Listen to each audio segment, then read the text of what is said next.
Conversion rate is a myth in that it's not actually a single number. And this is what's known as a myth of uniformity. It makes it look like you have one number, but in reality, you have dozens, sometimes hundreds, all layered beneath this one average. Because under this one average, you have a whole bunch of stuff happening underneath it. You have different audiences, different traffic sources, different ad creatives, different landing pages, different levels of intent, all of them converting at different rates and different numbers. It's kind of like putting different types of runners on a track and acting surprised when they finish at different times, even though some of them are sprinters, some of them are marathoners, some of them are just showing up to hang out and have some fun. And yet we smush them all into one number, like blending every ingredient in the kitchen and calling it a soup. The number might tell you something over here, but it doesn't tell you what matters in an actionable, nuanced way.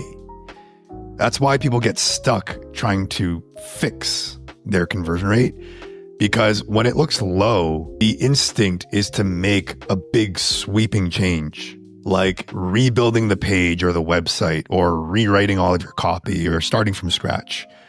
But that's like hearing a rattle in your car and swapping the entire engine instead of checking which bolt is loose. What you often need isn't a full rebuild, it's a better understanding of the parts. In the last 30 days over here, we have spent 55 grand on these ads, and the average conversion rate is 3.38% in platform. But if we dig deeper and we look into the nuances, we can see some of the stuff is converting at 0.61%.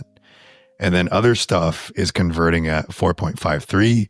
Something else is converting at 5.88, 5.64. But the average here is 3.38. What's happening here isn't uniformity. We're not seeing everything convert at 3.38% across the board. There's a ton of nuance that's happening here. Some parts, some of these are doing a great job of closing. Some of them are doing the job of warming people up. And then some of them are attracting new eyeballs and new people into our universe. Not all of them are built to convert on the first touch or even on the last touch. It's kind of like managing a basketball team. Not everyone is responsible for scoring. Some players on the court are setting picks. Some of them are pulling defenders from the other team, and some of them are running plays. If you judge all of them by the points scored, you miss what they're actually doing to make the entire system work as a team.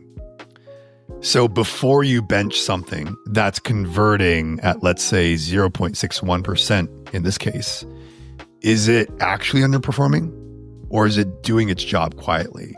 And I'm not saying we want this to stay at 0.61%. I'd love for it to improve and I want it to improve. But wholesale changes aren't always the answer.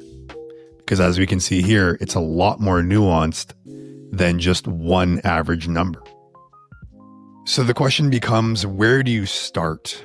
And the way that we like to think about it is you can approach it like a calm doctor who works in the emergency room.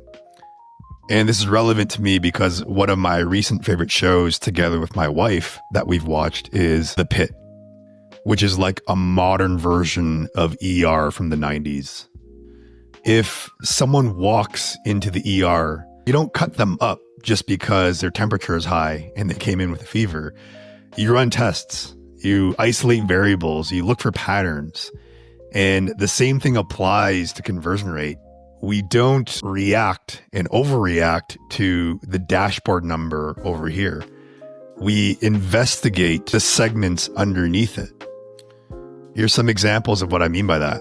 So you can look at conversion by traffic source. And then within each traffic source, you can look at it by campaign, by landing page, by creative, by audience. And you can ask some questions such as what's actually driving the average up? What's pulling it down, but maybe not in an obvious way? What looks low, but might actually be doing important work earlier in the buyer journey? Potentially like this ad over here. The main thing is we have to remember that we don't have one conversion rate. Instead, you have a system that's more like an orchestra and not a scoreboard. What you see in the dashboard is one number, but what's actually playing is a mix of different instruments, each with its own rhythm and its own role and its own responsibility.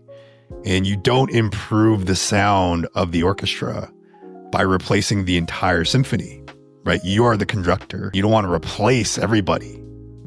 You improve it by listening closely and tuning the parts that need attention. And when you do that, you don't just fix your conversion rate. You grow it instead, which is what we're after.